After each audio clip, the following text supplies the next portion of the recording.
지난주에는 한 이 기독교 기관에서 코로나 확진자가 많이 나와서 기독교가 또다시 비난의 대상이 되었습니다. 잠잠해지려면 또 확산이 되고 또 확산의 중심이 또 기독교가 되고 있어서 정말 안타깝고 때로는 분노도 일어날 때가 있어요.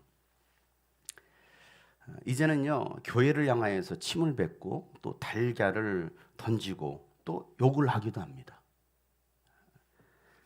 어떤 정부의 이 불공정한 이 규제 속에서 어떻게 해서든지 또 주신 사명을 감당하려고 또 힘겹게 싸우고 있는 목회자들과 또 작은 교회들은 어떻게 보면 더욱더 힘들어지고 있는 상황이기도 합니다.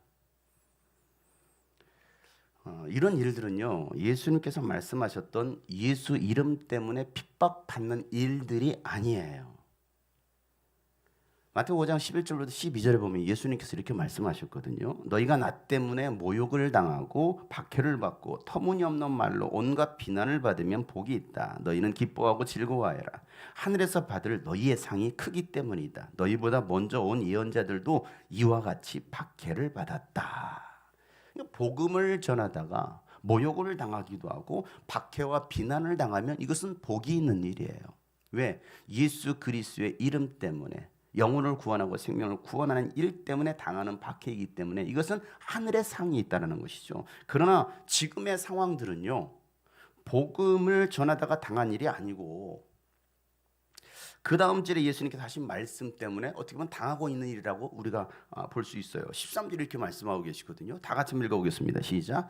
너희는 세상의 소금이다. 소금이 짠맛을 잃으면 무엇으로 그 짠맛을 되게 하겠느냐. 짠맛을 잃은 소금은 아무데도 쓸데가 없으므로 바깥에 내버려서 사람들이 짓밟을 뿐이다.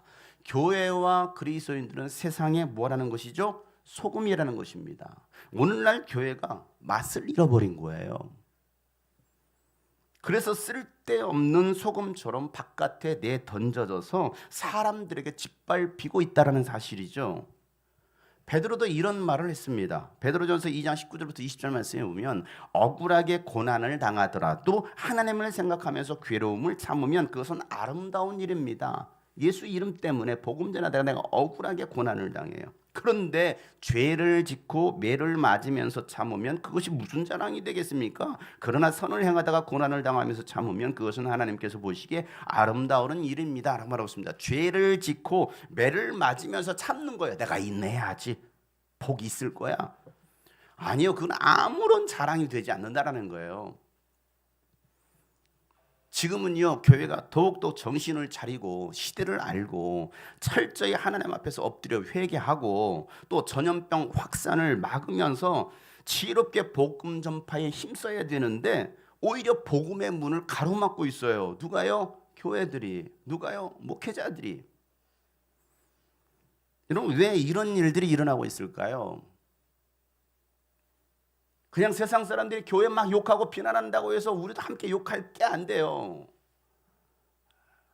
왜 오늘날 이런 일들이 일어나고 있습니까? 교회가 교회답지 못하고 목회자가 목회자답지 못한 거예요. 목사가 목사답지 못한 것입니다. 교회가 이렇게 되고 또 목회자가 이렇게 된 것은요, 잘못 가르치고 잘못 배웠기 때문이에요. 목회자부터가. 예수님의 가르침이 아닌 사람의 가르침을 따는 것입니다. 그래서 잘못 예배하고 있다는 것입니다. 예수님은요, 율법학자들과 바리새인들, 오늘날 신학교 교수, 목회자들을 향하여서 다음과 같이 말씀하시고 책망하십니다. 마태복음 15장 9절 말씀에 보면 예수님이 이렇게 말씀하시죠. 그들은 사람의 훈계를 교리로 가르치고 나를 헛되이 예배한다라고 말씀하고 있어요. 예배하는 것 같은데 잘못 예배하고 있다는 것입니다. 이렇게 주일날 모여서 예배하는데 잘못 예배하고 있다는, 헛되이 예배하고 있다는 거예요. 왜? 예수님의 가르침과는 먼 교리를 가르치고 있어요. 누구의 가르침? 사람의 가르침이라는 것입니다. 사람의 교훈, 인간 중심의 신학을 만들어서 가르치다 보니까 신앙도 인본주의 신앙생활을 하고 있습니다. 인본주의 신앙생활. 그리고 개인주의 신앙이 되고 있는 거예요. 나만 잘 되면 돼. 뭐 나만 예배하면 되지 뭐. 배려심이 없는 것입니다. 사랑과 희생과 섬김보다는요, 세상에서의 성공과 육체적 만족과 또 풍족함이 축복이라고 믿고 그것을 바라고 또 교회 생활을 하고 있는 거예요. 당신이 왜 교회 다니십니까? 잘 되려고요. 이왕이면 복 받는 데 되잖아요. 그러니까 잘못된 가르침을 받은 것이에요. 여러분, 변화산에서 하늘로부터 소리가 나기를 이는 내 사랑하는 아들이요 내가 기뻐하는 자다. 이제부터 너희는 저의 말을 들으라라고 하나님 아버지께서 말씀하셨습니다. 기독교인은요, 예수님의 가르침을 들어야 됩니다. 예수님은요, 가는 곳마다 하나님의 나라에 대해서 가르치셨어요. 그 하나님의 나라의 가치의 기준이 뭐냐는 거예요. 여러분, 왜 예수님께서 하나님 나라를 가르치셨을까요? 그 가르치신 이유가 뭐예요? 예수님 입을 여실 때마다 하나님 나라에 대해서 선포하시더라. 성경은 계속 그렇게 가르치고 있습니다. 하나님 나라를 가르치시더라는 거예요. 왜 하나님 나라를 가르치셨을까요? 하나님 나라에 들어갈 수 있는 자로 준비되라는 거예요. 왜? 우리가 들어가야 될 최종 목적지가 바로 하나님 나라, 하늘나라이기 때문에. 그래서 우리는요, 예수님에게서 배워야 됩니다. 여러분, 무엇을 배웁니까? 예수님의 삶을 배우는 거예요. 예수님의 성품을 배우고 닮아가는 것입니다. 이게 교회에서의 가르침이 돼야 되고 우리의 신앙이 돼야 된다는 것이죠.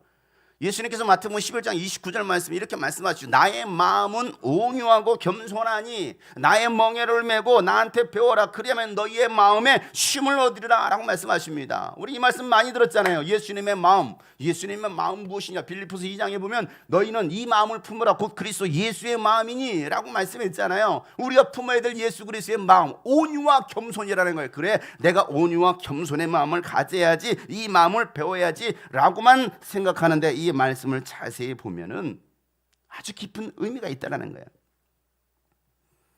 예수님의 성품은 온유와 겸손히 하나님의 뜻을 이루시기 위해서 도살장으로 끌려가는 어린 양처럼 아무 말 없이 십자가 고통을 참으셨습니다. 마침내 하나님의 아들이 죽으신 거예요. 이것이 온유이고 겸손이라는 거예요.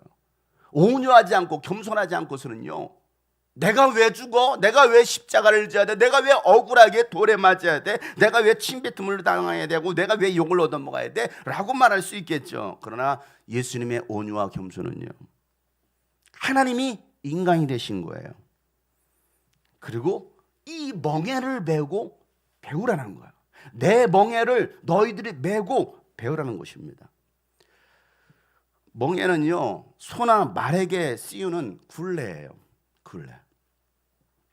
시골에서는 저런 소들을 많이 봤어요. 저희 집에서 소를 키웠었으니까. 여러분, 소의 코에 구멍을 뚫습니다. 소의 코에 구멍을 뚫어가지고요, 콧뚜레를 합니다. 콧뚜를 해서 거기에다가 멍에를 메우는 거예요. 멍에를 씌우는 것입니다. 그러면요, 주인이 끌고 가고 싶은 대로 끌고 갑니다. 멍에를 맨 소는요, 가고 싶지 않아도 주인이 가자고 하는 곳으로 가는 거예요. 소가 매 하면서 이렇게 가려고 하는데 끌어당기면요, 끌려갈 수밖에 없어요. 이쪽으로 가. 왼쪽으로 가는 거예요. 또 오른쪽으로 가. 오른쪽으로 가는 거예요. 자기 의지하고는 상관이 없어요. 이 고삐가 지금 누구에게 붙들렸느냐? 그 소의 주인에게 붙들려 있는 거예요. 소 주인에게 붙들린 대로 가는 거. 이게 바로 멍에를, 이것을 배우라고 예수님께서 말씀하시는 거예요. 너희는 내 멍에를 메고 나에게서 배우라는 것입니다. 그러면 너희의 마음에 쉼을 얻을 것이다 라고 예수님 말씀하셔요. 멍에를 메는 삶은 살지 않으면서 쉼은 얻으려고 하고 있어요. 여러분, 어떻게 오늘 멍에 좀 메어 보시겠습니까? 멍에는 메지 않고요, 나 좀 쉼을 주세요. 나에게 좀 샬롬 좀 주세요. 희생과 고난의 삶은 피하고 행복하기만을 바라고 있는 것입니다. 예수님의 가르침과는 정말 먼 삶을 살아가고 있습니다. 그렇다 보니까 오늘날 교회가 성경과는 먼, 예수님의 가르침과는 먼 모습으로 세상에 드러나고 있잖아요. 그로 인해서 비난의 대상이 되고 있고 세상이 짓밟히고 있는 거예요. 왜? 예수님의 가르침대로 내 멍에를 메고 나에게서 배우라 라고 말씀하시지만, 이 멍에 부담스러운데요, 힘든데요, 거추장스러운데요, 이걸 왜 메야 돼요? 라고 이 멍에를 내던지는 거예요. 그런데요, 예수님의 멍에는요, 힘든 것이 아니라 편하대요. 아무도 아멘을 안 해요. 힘든 것이 아니라 편하대요. 이게 왜 편해요? 주인께 맡기면 편합니다. 30절에 그렇게 말씀하고 있어요. 내 멍에는 편하고 내 짐은 가볍다라고 말하고 있어요. 여러분, 짐이 가벼운 게 어디 있어요? 그런데 예수님의 멍에를 매면 그게 오히려 편하고 짐이 가볍다는, 여러분 처음 코를 뚫었을 때는요 아프고 불편하고 어색해요. 안 뚫어봐서 모르겠지만 근데 콧뚜레 해보셨습니까? 다 소야. 코를 처음 뚫었을 때는 아프죠? 송곳으로 뚫어버리는데, 나무 송곳으로 뚫어버리는데 얼마나 아프겠습니까? 피도 철철 나겠죠. 불편하죠. 여기다 코트를 했는데 불편하죠. 어색하죠. 그런데 시간이 지나고 나니까 주인이 이끄시는 대로 순종하고 따라가면 그처럼 편한 게 없다라는 거예요. 왜? 내 마음대로 살 필요, 굳이 내가 계획하지 않아도 돼. 내가 어디로 가야 될지 걱정할 필요도 없어. 왜? 그냥 주인이 가자 하면 네, 엄매 가자, 엄매 원앙 소리 울리면서 땡그랑 땡그랑 음메 하고 따라가면 되는 거예요. 여러분, 주님께서 이끄시는 대로 가면 짐도 가벼워진대요. 왜? 예수님이 대신 그 짐을 지어주실 테니까. 내가 짐을 만들어서 지려고 하니까 힘든 거잖아요. 왜 굳이 내가 없는 짐까지 만들어가지고 지금 아이고 힘들어, 아이고 힘들어. 왜? 여전히 내가 주인이 된 거예요. 그리고 예수님을 속 끌고 가듯이 끌고 가는 예수님 나를 따라오시오. 누가 주인입니까, 여러분? 우리는 주님 말씀하시는 대로 따라가면 쉬운 거예요. 주님 말씀하시면 내가 나가리다. 주님 뜻이 아니면 내가 멈춰서리다. 나의 가고 서는 것 주의 뜻에 있으니 오 주님 나를 이끌어. 주님 말씀하시면 내가 나가리다. 주님 말씀하시면 내가 나가리다. 주님 뜻이 아니면 내가 멈춰서리다. 나의 가고 서는 것 주님 뜻에 있으니 오 주님 나를. 다시 한번 주님 말씀하시면 내가 나갑니다. 주님 말씀하시면 내가 나가리다. 주님 뜻이 아니면 내가 멈춰서리다. 나의 가고 서는 것 주님 뜻에 있으니 오 주님 나를 이끄소서. 주님 나를 이끄소서. 오 주님 나를 이끄소서. 오 주님 나를 이끄소서. 오 주님 나를 이끄소서. 여러분, 원앙소가 되시길 바랍니다. 코에 콧뚜레를 하시고 멍에를 매시고 주인이 가자 으리야 매 이게 아멘이에요. 아멘 아멘. 순종하고 다 같이 가자. 다시 가자. 사이비 주님께서 가자 하시는 대로 끌려가면 그것처럼 변한 게 없다라는 거예요. 그래서 내 멍에를 메고 나에게서 배우라. 나의 멍에는 쉽고 편하고 나의 짐은 가볍다라고 말씀하시는 거예요. 예수님은요 12사도를 전도하러 보내시면서 가는 집마다 평안을 빌으라. 그리고 병든 자들이 오면 그들을 고쳐주어라. 그러나 절대 대가를 바라지 말고 거저 받았으니 거저 주어라 라고 말씀하십니다. 능력이 예수님께로부터 온 것이지 제자들 스스로에게서 난 것이 아니었기 때문에 그래요. 여러분에게 능력이 나타나더라도 그것은요 예수님께서 여러분에게 주신 것이지 여러분 것은 아니라는 거예요. 그러니 나의 자랑이 될 수 없잖아. 이게 내 능력입니까? 병든 자에게 손 얹어 병이 낫는 게 이건 내 능력입니까? 아니에요. 예수님의 이름의 능력뿐이에요. 그저 나는 도구에 불과하다는 거예요. 그러니 너희는 거저 받았으니 거저 주어라 라고 말씀하고 계십니다. 제자들은요, 예수님께서 말씀하신 대로 마을을 두루 돌아다니면서 병든 자들을 고쳐줍니다. 그리고 하나님 나라를 가르쳐줍니다. 예수님께서 말씀하신 대로 회개하라, 천국이 가까이 왔느니라, 하나님의 나라를 선포하라 말씀하신 대로 그들도 똑같이 예수님과 똑같이 가서 뭐합니까? 하나님 나라를 선포하고 병든 자들을 고쳐주는 거예요. 그들이 바로 제자들이라는 것이죠. 그리고 나서 돌아와서 예수님께 예수님 우리가 마을 들어가서 복음을 전했습니다. 병든 자를 고쳤습니다. 수많은 이적들이 났습니다 하면서 전도복음을 하는 거예요. 그러자 예수님께서 제자들에게 이렇게 말씀하시는 거예요. 오늘 6장 31절 나같이 큰 소리로 시작. 그때에 예수께서 그들에게 말씀하셨다. 너희는 따로 외딴 곳으로 와서 좀 쉬어라. 거기에는 오고 가는 사람이 하도 많아서 음식을 먹을 겨를조차 없었기 때문이다. 아멘. 여러분, 예수님에게만 능력이 나타나는 것이 아니라 누구에게? 제자들에게도 동일하게 그 능력이 나타났습니다. 또 복음을 전하고 병든 자를 고쳐주다 보니까 사람들이 너무나 많이 몰려오는 거예요. 그래서 밥 먹을 겨를조차도 없이 너무나 바빴어요. 복음 전하느라고, 영혼을 구원하느라고. 야야, 사람들이 너무나 많이 왔구나. 쉴 시간도 없었지. 그러니 야, 외딴 곳으로 가자. 예수님께서 말씀하시죠. 그러고 나서 그들을 외딴 곳으로 데리고 떠나십니다. 여러분, 그 외딴 곳이 어디일까요?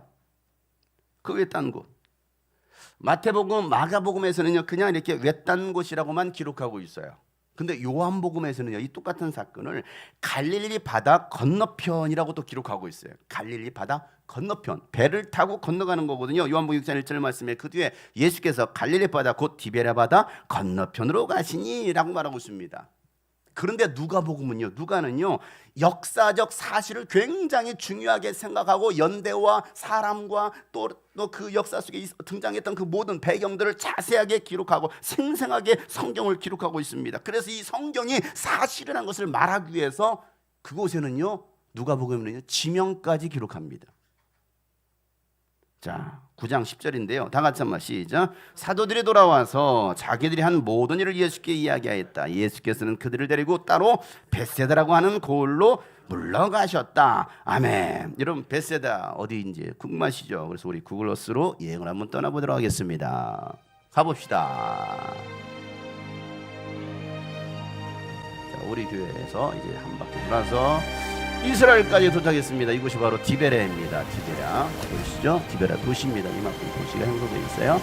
바로 베세다는 갈릴리 북부에 있는 지역이 바로 베세다입니다. 갈릴리 호수 파도 소리가 들리시나요? 예수님은 갈릴리 호수, 디베라 호수 건너편, 정확히 건너편이죠. 건너편으로 배를 타시고 제자들과 함께 벳세다라는 지역으로 들어오시게 됩니다. 예수님과 제자들은요 배를 타고 이 벳세다 건너편으로 떠났는데 많은 사람들이 예수님과 제자들이 이 배를 타고 가시는 그 모습을 지켜봤어요. 예수님이 가시네. 그래서 그것을 봤던 많은 사람들이 여러 마을에서 그곳까지 달려서 예수님보다 먼저 도착합니다. 방금 보셨죠? 어느 위치인지를. 예수는 배를 타고 가로질러 가요. 많은 여러 마을에서 봤던 그 배를 봤던 사람 이렇게 보면 보이거든요. 배가 가는 모습이 보이거든요. 시력도 좋았나 봐요. 우와, 여기를 얼마나 빨리 달려가길래. 자, 33절 말씀 읽어볼까요? 시작. 그런데 많은 사람이 이것을 보고 그들인 줄 알고 여러 마을에서 발걸음을 재촉하여 그곳으로 함께 달려가서 그들보다 먼저 그곳에 이르렀다. 여러분, 얼마나 빨리 달렸기에 먼저 도착했을까요? 생각해 보세요. 저 벳세다까지 뛰어가는 거예요. 얼마나 빨리 갔을까요?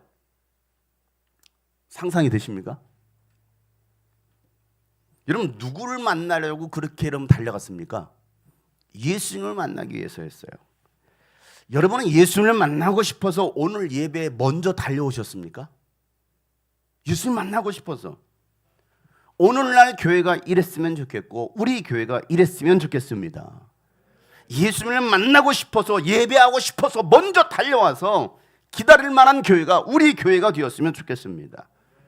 그런데 많은 사람들은 그렇게 하지 않아요. 그냥 세워라 때워라. 시간에 늦는 것은 그냥 뭐 대수롭게 생각하지 않아요.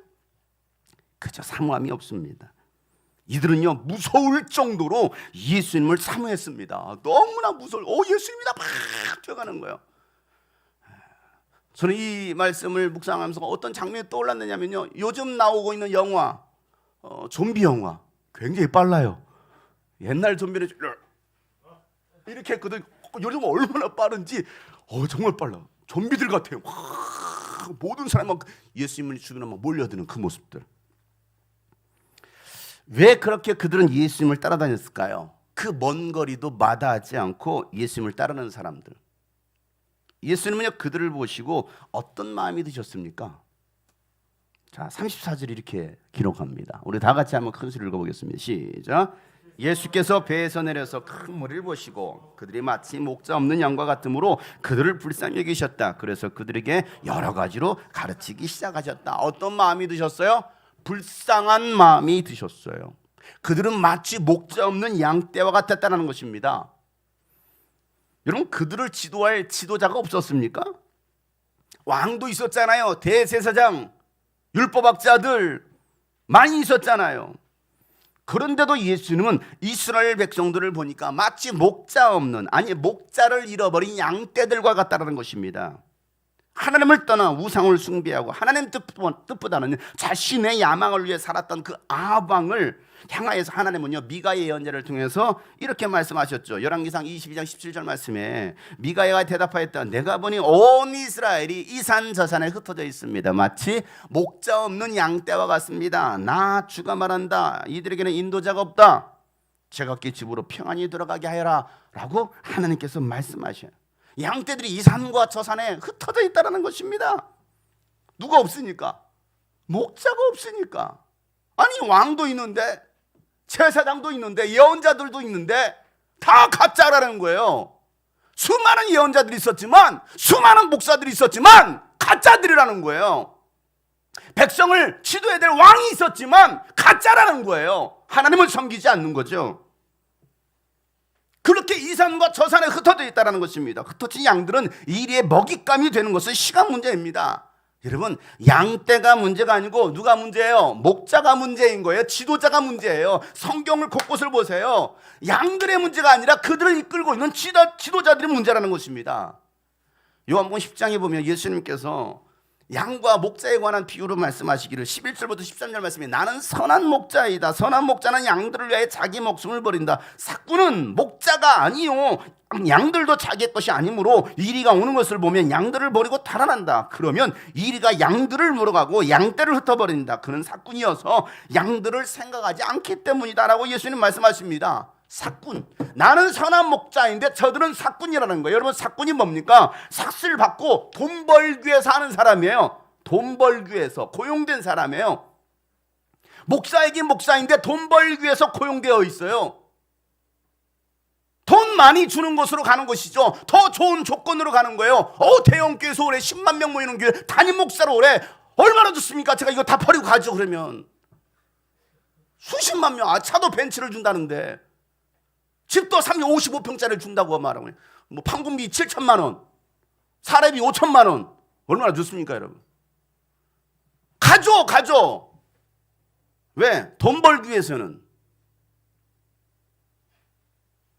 근데 저기 농촌교회, 시골교회, 목사님 사례비 없어요. 쌀 이렇게 다 성미 가져왔는데 성미 좀 드릴게요. 여러분, 성미가 뭔지 아셔요? 성미. 요즘 세대들은 성미가 뭔지를 몰라요. 밥 먹을 때 5식구면 4식구면 4인분만 하는 게 아니라 5인분을 해요. 예수님 목까지 5인분을 할 수 없으니까 4인분을 하고 밥 한 그릇을 퍼놔요. 이건 예수님의 몫이라. 그걸 일주일 동안 모아놔요. 그 모은 쌀을 교회에 가지고 옵니다. 이건 예수님의 쌀입니다. 그걸로 교회에서 생활을 하고 또 가난한 사람들이 나오는 게 성미예요. 근데 요즘은 성미라는 것 자체가 없잖아요. 요즘 교회에 성미통 있는 교회가 얼마나 있을까요? 옛날에 성미 주머니가 있었어요. 주머니가.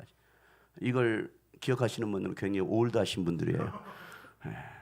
그걸 뒤에 성미통이 있어요. 거기 이렇게 가져 부어요. 이렇게. 삭구는요, 돈 벌기 위해 사는 거예요. 자기 양이 아니기 때문에 이리가 오면 양들을 버리고 도망간다는 것입니다. 누가 그랬어요? 왕이 그랬어요. 대제사장들이 그랬고요. 율법학자들이 그랬습니다. 그러나 선한 목자는 양들을 위해서 자기 목숨을 버린다라고 말씀하시면서 예수님, 나는 선한 목자다라고 말씀하시잖아요. 예수님은 우리의 선한 목자가 되셔서 우리를 위해서 목숨을 버리셨습니다. 그런데 사꾼이 되어 양을 버린 목자들은요, 쓸모없는 쓸데없는 목자들이어서 하나님께서 그들을 심판하신다라고 말씀하셔요. 스가랴 선지자를 통해서 하나님 이렇게 말씀하셔요. 11장 17절 말씀에 보면 양떼를 버리는 쓸모없는 목자에게 재앙이 닥칠 것이다. 칼이 그의 팔과 오른 눈을 상하게 할 것이니 팔은 바싹 마르고 오른 눈은 아주 멀어 버릴 것이다 라고 말하고 있습니다. 쓸데없는 쓸모없는 누구? 목자들에게 재앙이 닥칠 거라는 거예요. 그래서 눈도 멀게 해버리고 보이는 게 없는 거죠. 이렇게 목자 없이 방황하는 양떼를 바라보시면서 예수님은요, 그들을 불쌍히 여기시는 거예요. 불쌍하다. 불쌍하다. 그래서요, 이 똑같은 내용을 마태복음에서는 이렇게 기록합니다. 마태복음 9장 36절 말씀, 무거운 눈꺼풀을 올리시고 한번 크게 읽어보겠어요. 시작.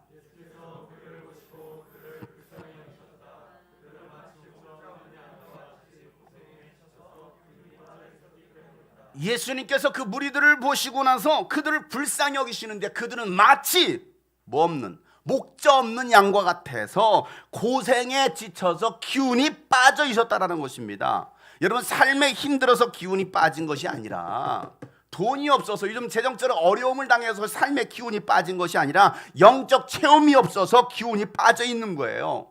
여러분, 요즘 같은 시대에 살아가는 것이 여러분 아무리 고생스러워도요, 힘들어도요, 영적으로 충만하면 기뻐할 수 있고 힘이 나거든요. 근데 영적 충만함이 없는 거예요. 그러니까 삶의 무게가 어떤 지금 재정적인 환경이 코로나의 문제가 아닌 거예요. 영적으로 문제인 거예요. 그런데 영혼의 체험이 없으면요, 내 영혼에 하나님의 은혜의 체험이 없으면요, 아파트 값이 오르고 주식 좀 투자하셨습니까? 개미 들이십니까? 개미는 뚠뚠 일하고 있습니다. 주식값이 막 대박으로 올랐어요. 그래도 아무리 삶이 풍족해져도 공허해요. 저도 좀 주식 좀 해볼까 한번 생각 중 있어요. 눈빛이 다들. 세상은 그래요. 세상은 부동산 투기를 합니다. 주식에서 돈을 벌어보겠다라는 거예요. 뭐해서 그래서 벌었을 때 여러분, 와, 돈다발이 막 쌓이네, 쌓여 막. 그랬을 때 과연 우리 안에 기쁨이 있을까요? 삶은 풍족해졌는데 공허하지 않아요.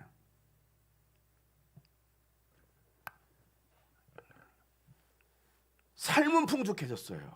그런데 너무 공허한 거예요. 행복지수를 전 세계에 있는 나라들을 조사했어요. 행복지수 가장 높은 나라가 어디인가 봤더니 미국이 아니에요. 캐나다 이런 데가 아니에요. 정말 가난한 나라. 그 가난한 나라의 행복지수가 1위인 거예요. 왜? 아무것도 없어도 그들 행복한 거예요. 어차피 없는데. 여러분, 얼마나 많이 가져야 우리가 행복할까요? 얼마나 세상에서 누려야 여러분 행복할까요? 아니에요. 여전히 내 영혼은 공허한 거예요. 모든 것을 가졌는데. 왜 여러분 연예인들이 CEO 경영인들이 왜 그렇게 세계 어떤 부경화를 누리면서 왜 그들이 자살을 선택합니까? 우리가 볼 때는 야, 부러운데 좋겠는데 왜 그들은 저렇게 자살을 하지? 공부 잘하는 애들이 자살해요. 공부 못하는 애들은 자살도 안 해요. 성적 밑바닥에 있는 애들은요, 굉장히 시험 못 받아 재밌어 웃어요. 그런데 맨날 100점 맞던 애가 99점 맞아보세요. 인상 씁니다. 근데 늘 밑바닥 20점 맞던 애가 10점 올라 30점, 엄마 나 10점 올랐어. 30점 맞아서 웃고 있습니다. 그리고 놀러가요. 10점 올랐다고. 여러분, 삶의 풍족함이 여러분의 영혼의 만족을 주는 게 아니에요. 오늘날 목사도 많고요, 선교사도 많고요, 성경 공부를 한 사람도 많은데 한국 교회는요, 길을 잃어버렸습니다. 어디로 가야 될지 무엇을 해야 될지도 모른 채 지금 방황하고 있습니다. 왜 그럴까요? 소경된 인도자가 소경인 교인들을 데리고 가니까 둘 다 부동에 빠지고 있는 거예요. 대형교회 목사이고 유명한 목회자이면요, 그들의 말이 진리고 다 생명의 말씀인 줄 알아요. 그게 복음인 줄 알아요. 유튜브에서 떠도는 가짜 복음이요, 진짜 복음인 줄 알고서 현혹돼서 점점 더 바른 진리에서 떨어집니다. 멀어지는 거예요. 선한 목자가 없는 거예요. 저 자신부터 선한 목자가 되기를 원합니다. 제 자신부터가. 너는 얼마나 잘하고 있냐? 저 스스로에게 질문하고 있잖아요. 너는 목사로서 얼마나 잘 살고 있냐? 저도 그런 생각을 해봐요. 목사가 되지 않을 사람이 내가 혹시 목사가 된 건 아닌가? 그래서 우리 성도들을 괴롭히고는 있진 않은가? 저 스스로도 생각할 때 너는 차라리 목사하지 않는 게 나을 뻔했을지도 몰라. 너는 차라리 나지 않는 게 나을 뻔했을지도 몰라 라고 예수님 말씀하셨던 것처럼 저에게도 그렇게 말씀하실지도 모르겠어요. 너나 똑바로 해. 너부터 똑바로 해. 주님이 꿈꾸신 교회를 개척하기 전에 하나님 먼저 저에게 요한복음 10장 말씀을 주시면서 너는 선한 목자가 되어라. 그리고 방황하고 있는 그 양떼들을 이끌어내라 라고 주님께서 저에게 말씀해 주셨습니다.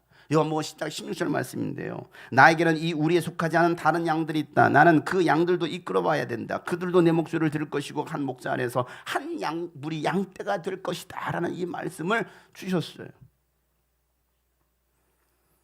저에게는요, 이 주님이 꿈꾸신 교회에 속하지 않은 다른 양들도 저에게 맡겨주셨어요. 이게 주님께서 저에게 주신 말씀이에요. 저는 저는 그 양들도 이끌어 와야 돼요. 그게 저에게 주신 사명입니다. 그들도 제 목소리를 듣고 또 주님이 꿈꾸신 한 무리 양떼가 될 것입니다. 이제는요, 함께 모여서 이 마지막 때를 준비하고 하나님의 나라를 세워가야 될 때인 거예요. 이게 저에게 주신 사명이고 오늘 우리 교회가 가야 될 사명인 거예요. 그래서 저는 말씀을 외치더라도 단순히 우리 교회 주님이 꿈꾸신 교회 성도들만을 위한 말씀이 아니라 한국 교회를 향하여 세계 교회를 향하여서 선포하고 있는 거예요. 왜? 들을 사람은 들으라. 이 목소리를 들을 자가 있을 것이다. 목자 없는 양떼와 같은 이스라엘 백성들에게 예수님 또 가르치십니다. 그들에게 필요한 것은 영의 양식이었어요. 하나님 나라의 복음입니다. 예수님은요, 가르치는 것을 쉬지 않으셨어요. 왜? 계속 들어야 달라지기 때문에. 믿음은요, 들음에서 나는 거예요. 로마서 10장 17절 말씀이 뭐라고 말하고 있습니까? 그러므로 믿음은 들음에서 생기고 들음은 그리스도를 전하는 말씀에서 비롯됩니다 라고 말하고 있습니다. 여러분, 우리의 믿음이 자라려면 그리스도를 전하는 말씀을 계속해서 들어야 됩니다. 가르치고 가르침 받는 것은요, 절대 멈춰서는 안 돼요. 여러분의 영적 성장을 위해서 여러분 계속 배워야 됩니다. 배우고 가르치기를 계속해야 되는 거예요. 이걸 멈추는 순간 우리는요, 병들 수밖에 없어요. 미혹될 수밖에 없는 거예요. 가르침 받기를 여러분 사모하세요. 나는 죽을 때까지 배우리라 라는 마음을 가지셔야 돼요. 예수님께서 가르치시는 동안 날이 어두워져 버렸습니다. 그래서 제자들이 예수님께 사람들을 마을로 보내서 각자 먹을 것을 사 먹도록 하게 하는 것이 좋겠습니다 라고 말을 하죠. 그러자 예수님께서 제자들에게 이렇게 말씀하셔요. 37절 말씀이죠. 다 같이 시작. 예수께서 그들에게 말씀하셨다. 너희가 그들에게 먹을 것을 주어라. 제자들이 그에게 말하였다. 그러면 우리가 가서 빵 200데나리온어치를 사다가 그들에게 먹이라는 말씀입니까? 라고 얘기를 합니다. 자, 예수님 뭐라고 말씀하셔요? 너희가 가서 먹을 것을 주어라 이렇게 말씀하셔요. 오늘 예수님께서 저와 여러분에게 이와 같이 말씀하십니다. 너희가 그들에게 먹을 것을 주어라. 너희가 그들에게 먹을 것을 주어라. 이게 오늘 우리가 들어야 될 음성이에요. 목자 없는 양떼들에게 먹을 것을 너희가 주라는 거예요. 누가 줘요? 누가요? 내가. 우리가 줘야 된다는 거예요. 우리가. 코로나 이후로요, 많은 양떼들이 길을 잃어버렸습니다. 전염병 방역을 이유로 정부는요, 교회에서 예배를 금지시키고 또 식사 모임과 소모임도 금지하고 통성기도와 찬양도 큰 소리를 하지 못하게 막아버렸어요. 이게 불법이 되어버렸습니다. 이제는. 그래서 여러분, 믿음 없었던 양떼들은 교회를 떠났어요. 교인들은요, 유튜브, 설교, 쇼핑을 합니다. 자기가 원하는 인터넷 교회를 찾아가는 거예요. 그동안 실세만 했다가 이제는 뭐 하는 거예요? 내가 하고 싶은 거 찾는 거예요. 이 교회가 좋아. 이 목사님 말씀이 좋아. 본 교회는 들어오지 않아요. 지금도 우리 교회 유튜브에 지금 몇 분이 들어오지는 것이겠지만은 우리 교인 가운데 여기 안 들어오고 다른 데 가 있는 다른 교회로 지금 가 계신 분도 계실 거예요. 여러분, 그렇게 1년을 지나니까요, 이젠 교회 공동체가 완전히 힘을 잃어버렸습니다. 한국교회가 완전히 힘을 잃어버렸어요. 능력이 없어요. 영적인 능력이 없어요. 이제는 그들에게 여러분이 직접 먹을 것을 줘야 될 때입니다. 여러분들이 가지고 가는 거예요. 여러분, 돈으로 해결할 수 있는 것이 아니에요. 영적인 것은요, 믿음으로만 할 수 있는 거예요. 믿음으로만. 돈 있다고 큰 교회라고 여러분 할 수 있습니까? 아니라는 것이죠. 여러분, 그곳에 모였던 사람들을 다 먹이려면 200데나리온이 넘는 돈이 필요했습니다. 데나리온은요, 노동자 하루 품삯입니다. 요즘 남자들 일용직 일당이 약 12만 원, 14만 원입니다. 12만 원을 계산했을 때 200데나리온이요 2,400만 원이에요. 빵과 우유 하나 계산했더니 1,500원. 계산했더니요 16,000명을 먹일 수 있는 돈이에요. 1,000원씩만 계산해도요 24,000명입니다. 이 말이 무슨 말입니까? 그곳에 모인 사람들이 약 2만 명이 넘는 사람들이 모였는데 돈이 없는 거죠. 2만 명을 먹일 만한 그 돈이 없다는 걸 따다닥 계산했어요. 누가? 빌립이. 계산 빠르잖아요. 그렇게 예수님께 대답했는데, 그러자 안드레는요 먹일 방법을 찾습니다. 우리 뭐로 먹이라고요? 어떻게 먹이지? 방법을 찾는 거예요. 어떤 사람은 계산기 두들기고 있어. 어떤 사람은 어떻게 먹이지? 방법을 찾고 있습니다.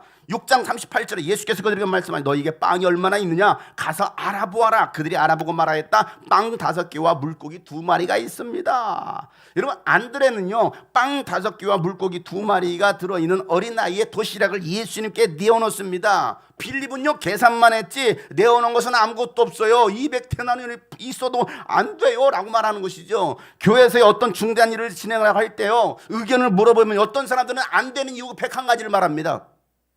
그 말을 들어보면 안 돼, 할 수 없어, 정말 안 될 것 같아.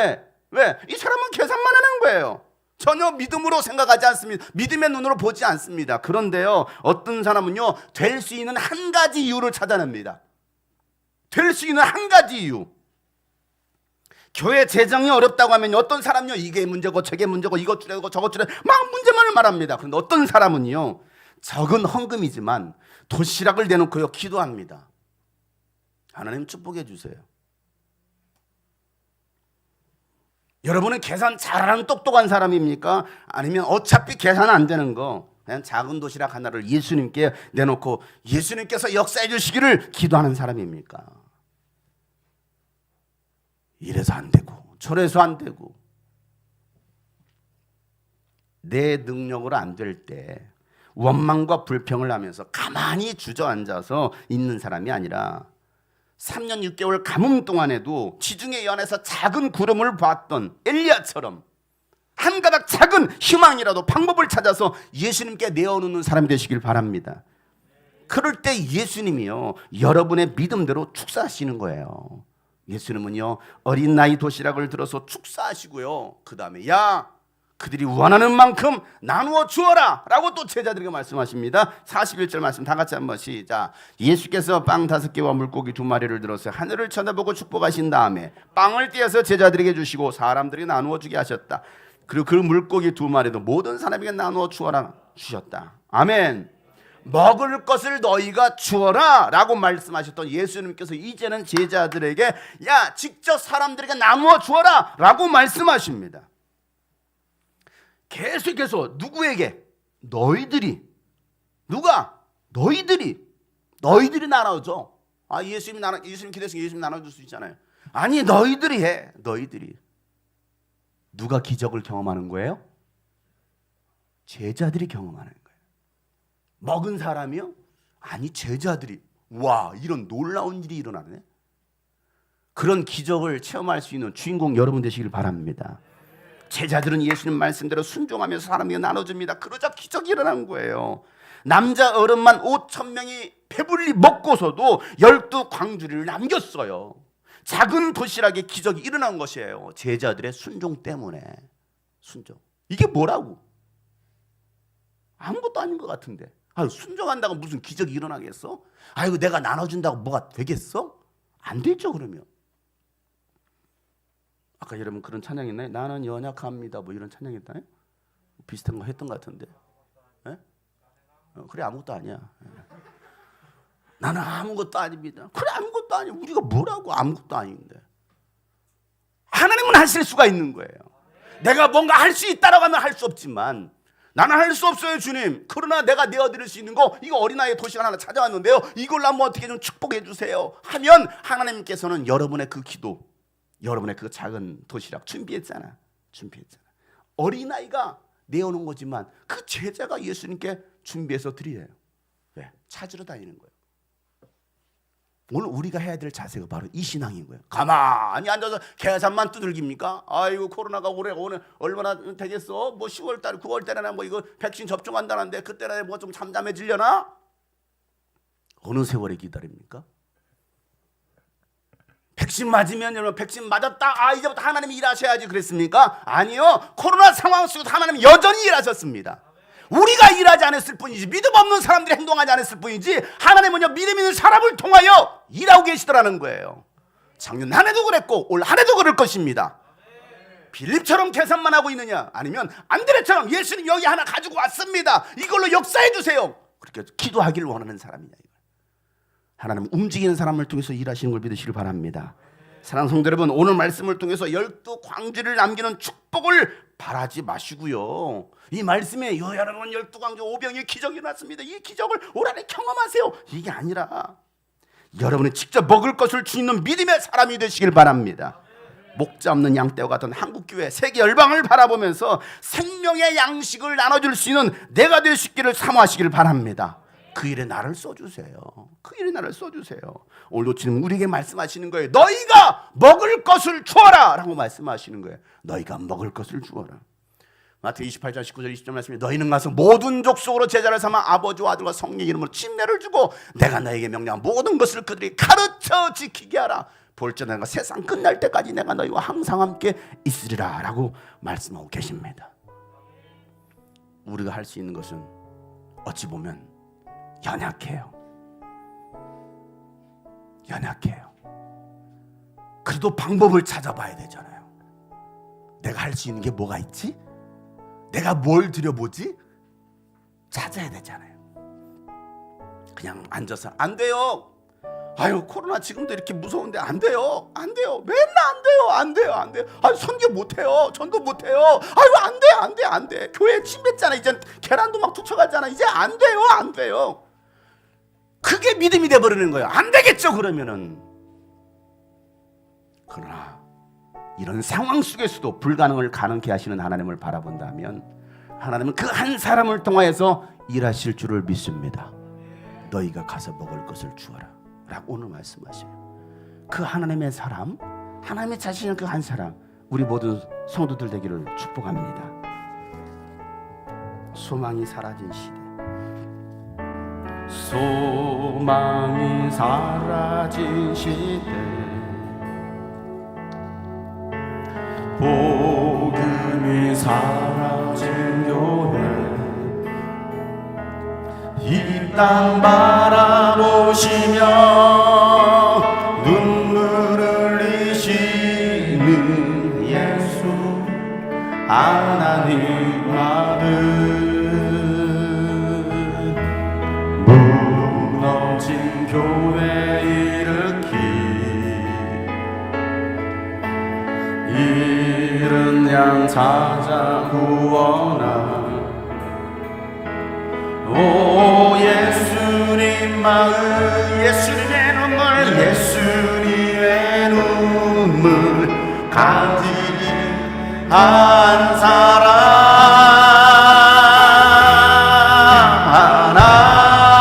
하나님 찾으시는 그 한 사람 내가 되길 나 간절히 원합니다.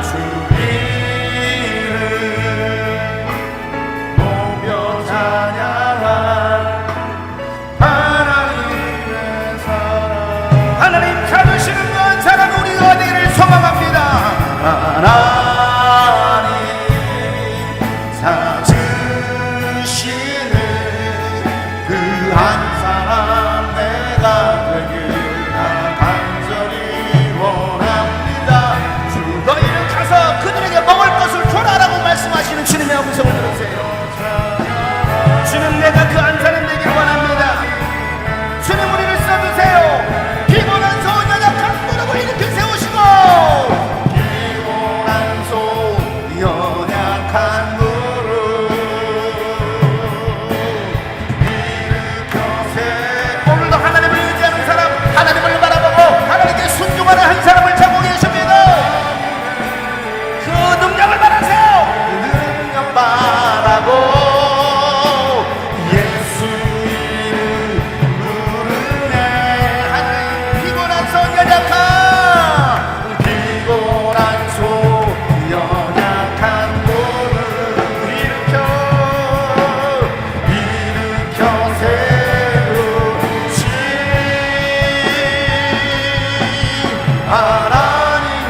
그 한 사람이 우리가 되게 하여 주옵소서.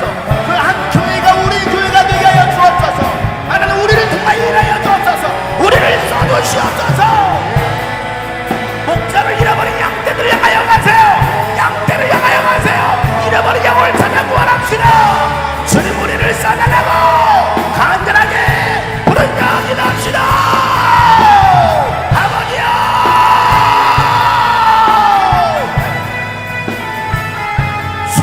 주님의 능력을 바라고, 주님의 능력을 바라고 홀로 주님께로 갑니다. 홀로 주님께로 갑니다. 홀로 주님께로 갑니다. 살아계신 하나님, 약한 바람을 일으켜 세워주세요. 피곤한 손, 연약한 무릎 일으켜 세우신 하나님의 은혜, 그 능력 바라고 예수 이름 부르네. 피곤한 손, 연약한 무릎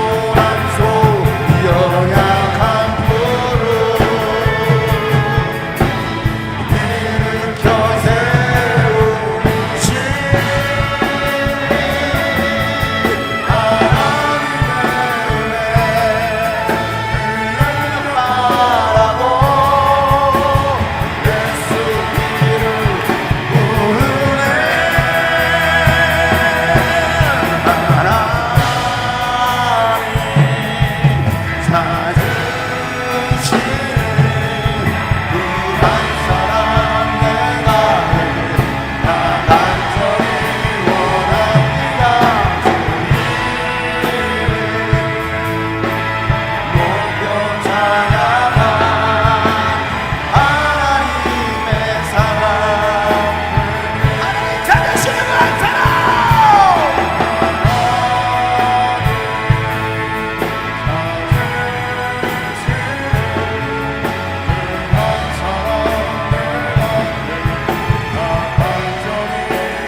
나의 잔을 높이 듭니다.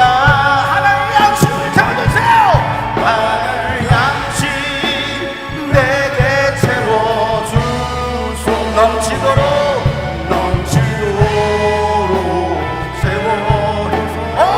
주님 채워주세요.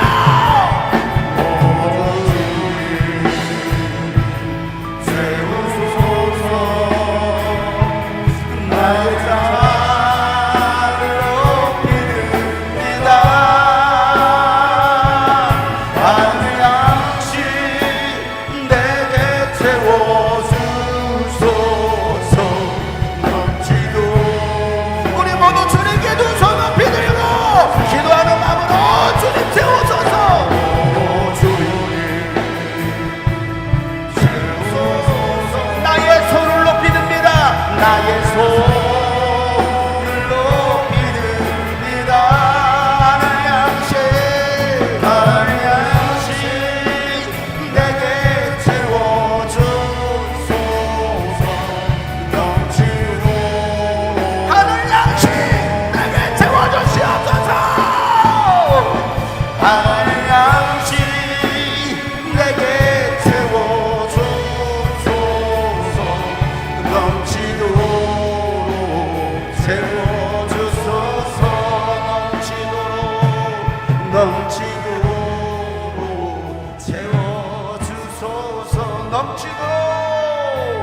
넘치도록 채워주소서.